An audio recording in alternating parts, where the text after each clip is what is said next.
하나님 말씀 마태복음 16장 24절. 이에 예수께서 제자들에게 이르시되 누구든지 나를 따라오려거든 자기를 부인하고 자기 십자가를 지고 나를 따를 것이니라. 아멘.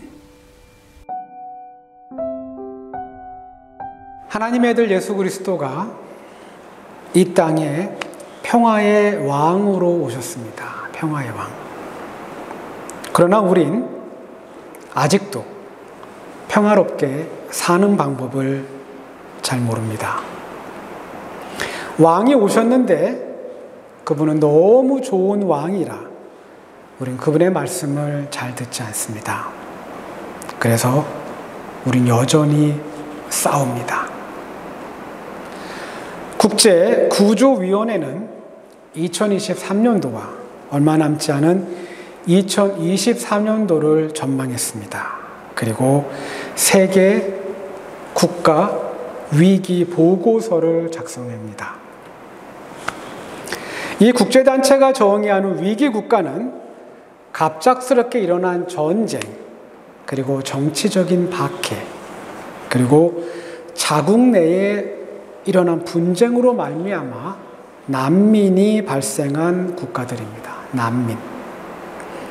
그들이 말하는 난민이란 알 수 없는 목적지로 자신의 생명을 지키기 위해 무작정 떠나야 하는 사람들입니다. 그리고 이들이 정의한 또 하나의 정의는 짐을 꾸릴 시간이 채 5분도 되지 않는 사람들을 의미합니다. 지금도 전 세계적으로 매 1분마다 약 20명가량의 난민들이 발생한다고 합니다. 20명. 지금 저희가 이곳에서 예배 드리는 지 이제 거의 한 20분이 되어 갑니다. 20분. 그렇다면 이 짧은 시간에도 약 400명의 사람들이 난민이 되어 그들의 집을 떠났을 겁니다. 그들의 집을. 그리고 그들이 언제 다시 자기들의 집으로 돌아올지는 아무도 모릅니다. 아무도. 우크라이나, 러시아의 미사일의 공격으로 650만 명이 보금자리를 잃어버렸다고 합니다. 결국 대부분의 국민들은 식량, 물, 의료 서비스, 그리고 기타 핵심 주요 필수품 없이 이번 추운 겨울을 지내야 합니다. IT, 2021년 대통령 암살 사건 이후 비록 대통령 권한대행이 나라를 다스리고 있지만 거의 무정부 상태라고 합니다. 그 이유는 무장한 갱단들이 IT 사회를 장악을 하고 있기 때문입니다. 많은 사람들의 생계를 위협하는 납치, 살인, 폭력이 거의 매일매일 일어나고 있다고 합니다. 시리아, 자그만치요 10년이 넘는 전쟁이 계속되고 있습니다. 10년. 국가의 경제 그리고 의료 시스템은 이미 오래전에 붕괴되었다고 합니다. 아이들이 가야 할 학교 폭파되어서 없습니다.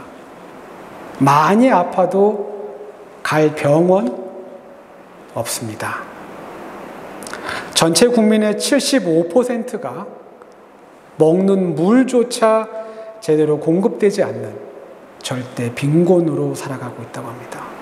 전체 국민의 75%. 아프가니스탄 더 심합니다. 탈레반이 장악한 이후에 전 국민이 절대 빈곤층이 됩니다. 만약 국제 원조가 끊긴다면 전 국민이 먹을 식량은 없다고 합니다. 식량이 없답니다. 만약 사람들이 싸우지 않았다면, 싸우지 않는 겁니다. 만약 사람들이 싸우지 않고요, 어울려서 돕고 서로 잘 살았다면 이런 불행과 아픔은 일어나지 않았을 겁니다.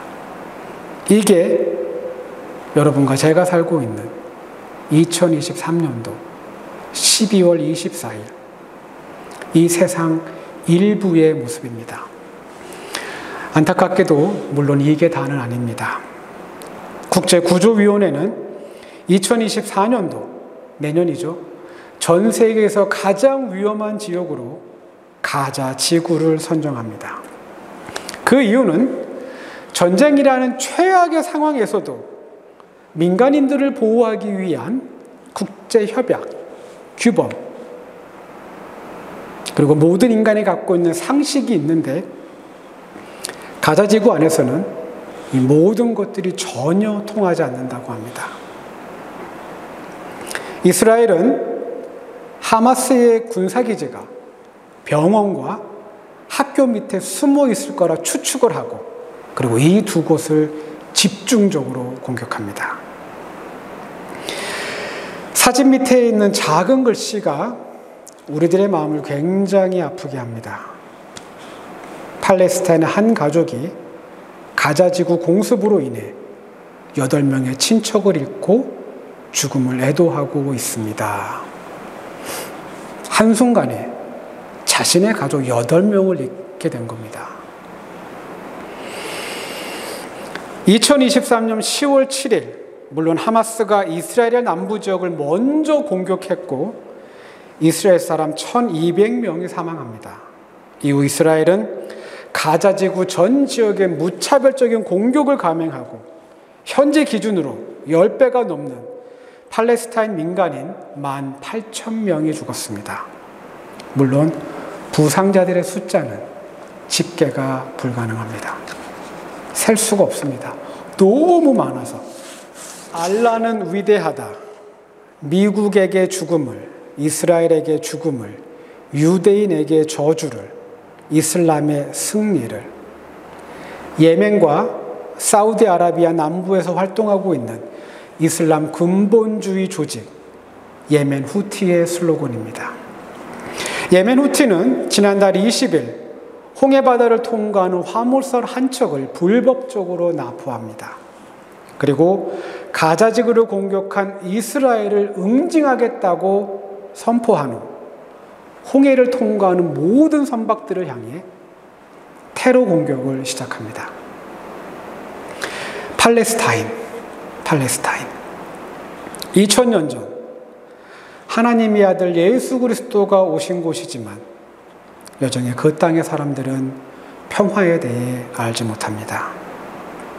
예멘 후티의 슬로건처럼 어쩌면 그 땅엔 죽음과 저주만 있을 뿐입니다.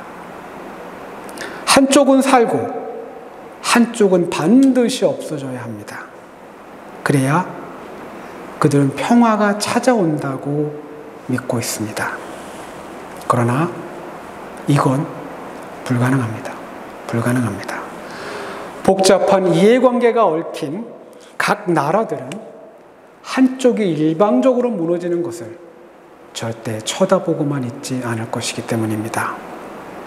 결국 공존이 아니면 공멸, 다 같이 무너지는 일밖에 남지 않았습니다. 다 같이 생명을 잃고 다 같이 죽고 다 같이 파괴되는 것. 여러분, 이런 불행이 단지 전쟁이 있는 저 먼 땅에서만 일어나는 일이라고 착각하지 마시기 바랍니다. 대한민국 초등학교 어린 5학년 아이가 한 편의 시를 지었습니다. 시 한 편을 읽어드립니다. 가을이 되면 나무는 너무 예쁘다. 형형색색 아름다운 옷들을 입고 있다. 그러나 내가 더 예쁘다고 서로 다투다 보니 아름다운 옷들이 그만 떨어지고 말았다. 참 예쁜 시입니다. 한 아이의 눈에 비친 자연의 신비로움이 시에 잘 표현되어 있습니다. 짧은 문장으로 계절이 왜 바뀌는지 그 이유를 충분히 설명하고 있는 듯합니다. 그러나 이 시는 자연의 아름다움만을, 계절의 변화를 신비로 여기고 사계절의 아름다움만을 담고 있는 시는 아닙니다. 한 아이가 며칠째 학교에 나오지 않았습니다. 아이가 학교에 나오지 않아요. 담임 선생님의 신고로 경찰이 그 아이의 집으로 출동합니다. 집 문은 굳게 닫혀 있었고 수거하지 못한 우유가 문 앞에 수북히 쌓여 있습니다. 인기척을 느낄 수 없자 경찰은 문을 따고 집 안으로 들어갑니다. 그러나 불행하게도, 너무나 불행하게도 이 아이의 가족 모두는 죽어 있습니다. 복도 쪽 현관에 가까이 위치한 작은 방에는 아이가 목이 눌려 질식사를 당한 후에 아이의 침대에 가지런히 누워 있습니다. 안방에는 칼에 찔려 살해를 당한 엄마가 햇빛을 받아 심하게 부패된 상태로 놓여 있고, 그리고 마지막으로 화장실에는 아버지가 목을 맨 채 줄에 달려 있습니다. 한 아버지의 극단적이고 그의 잘못된 결정이 자신을 포함해 3명의 귀한 생명을 모두 앗아갑니다. 이 세구의 시신을 부검한 법의학자는 이 아이의 시에서 또 다른 메시지를 발견합니다. 이 아이의 시는 여름에서 가을로 가는 계절의 변화를 이야기하고 있는 것이 아니라 깊은 어둠으로 빠져들고 있는 한 가정의 불행을 보여주고 있다고 합니다. 끊임없는 갈등과 마찰, 그리고 한치의 양보도 없는, 양보 안 합니다. 한치의 양보도 없는 다툼과 싸움이 이 가정의 따뜻함을 모두 빼앗아 갔다고 말합니다. 결국 이 가정에 남아있는 건 거대한 미움, 증오, 저주, 그리고 마지막으로 공멸, 이것만 남았습니다. 이사야 9장 6절, 한 아기가 우리를 위해 태어났다. 우리가 한 아들을 모셨다. 그는 우리의 통치자가 될 것이다. 그의 이름은 놀라우신 조언자, 전능하신 하나님, 영존하시는 아버지, 평화의 왕이라고 불릴 것이다. 이사야 선지자의 예언처럼 바로 우리를 위해, 바로 여러분과 저를 위해 하나님의 아들 예수 그리스도가 이 땅에 오셨습니다. 평화의 왕으로 이 땅에 오셨습니다. 왕의 말은 제안이 아닙니다.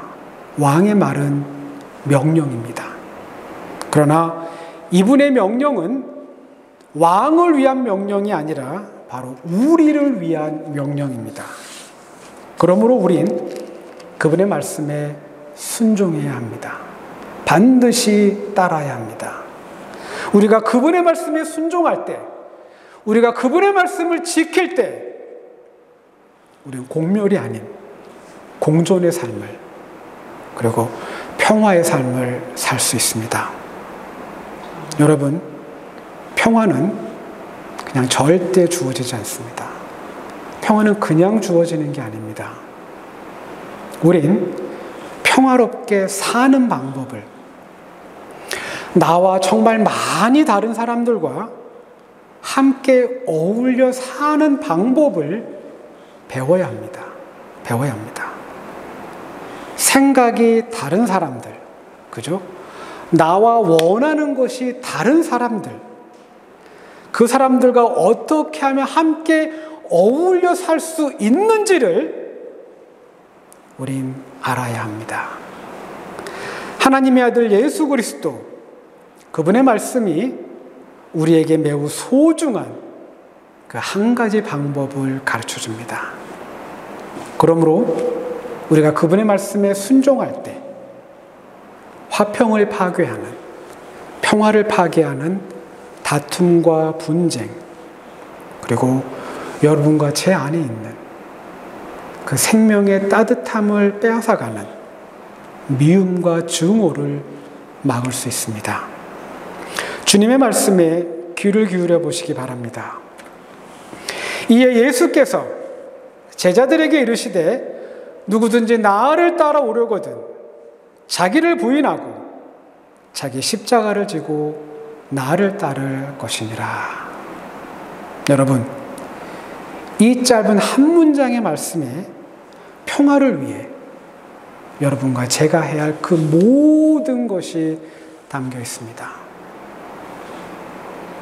평화의 왕을 따르기 위해서 우리가 우리의 삶 속에 평화와 공존을 이루기 위해서 여러분과 저는 두 가지를 해야 합니다. 두 가지. 먼저 우리가 해야 하는 것.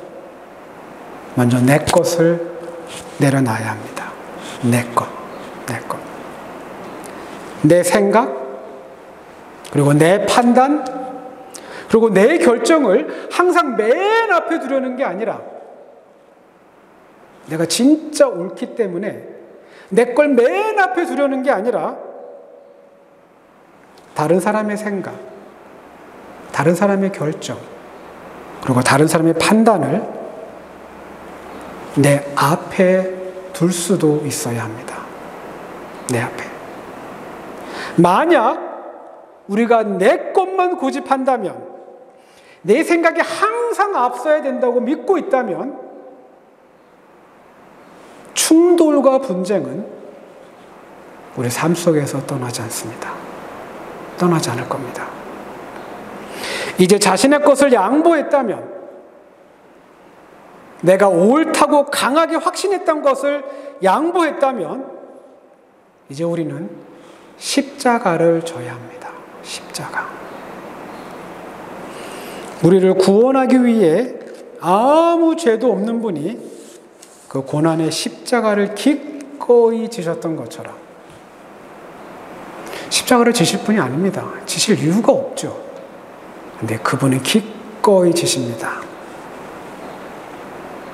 우리도 우리 각자의 십자가를 져야 합니다. 각자의 십자가. 물론 이 십자가는요, 선택이 아닙니다. 선택이 아니에요. 지금 여러분과 저가 이 땅에, 지금 이 상황에 주어져 있기 때문에 그 상황에 우리가 직면하고 있는 십자가를 우린 반드시 져야 합니다. 반드시.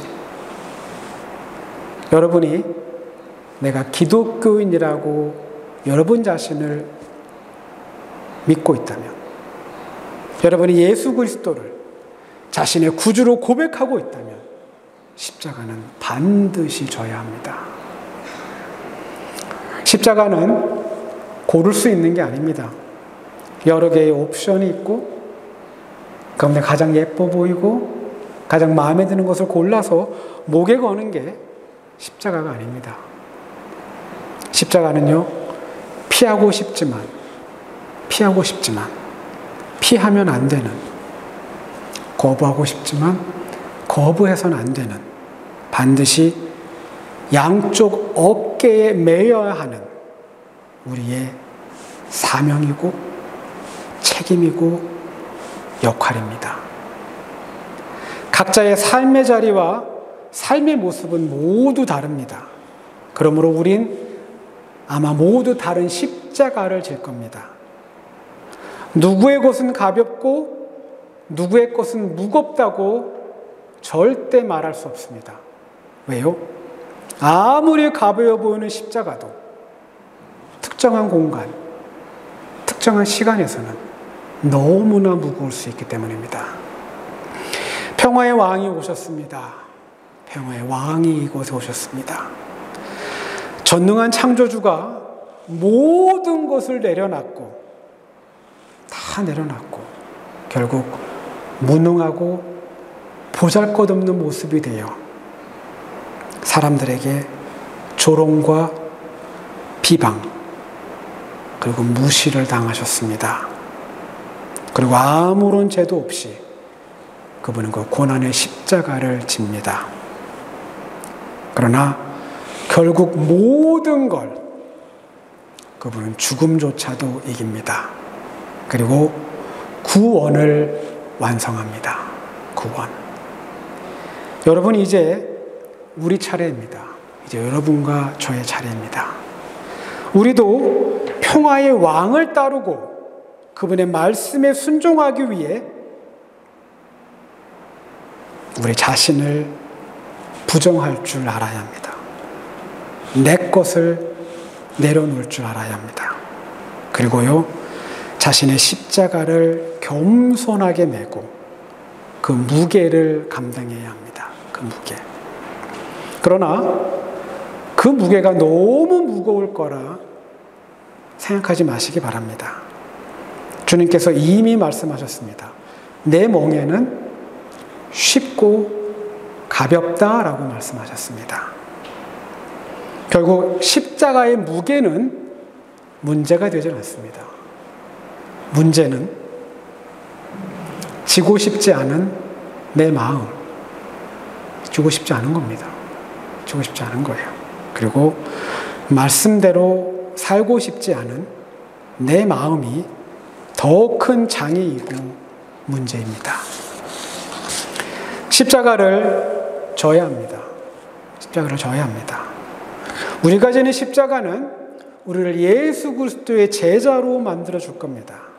그리고 이 십자가는 내 안에서 주님의 뜻을 나타내고 주님의 계획을 완성하는, 그분이 구원을 이루셨듯이 하나님의 귀한 뜻을 나를 통해 완성하는 소중한 기적의 통로가 될 겁니다. 이런 우리의 삶의 모습은 여러분이 서 있는 그곳에서 평화의 선한 열매가 되어 우리의 삶에 30배, 60배, 그리고 100배의 결실로 나타날 겁니다. 기도합니다.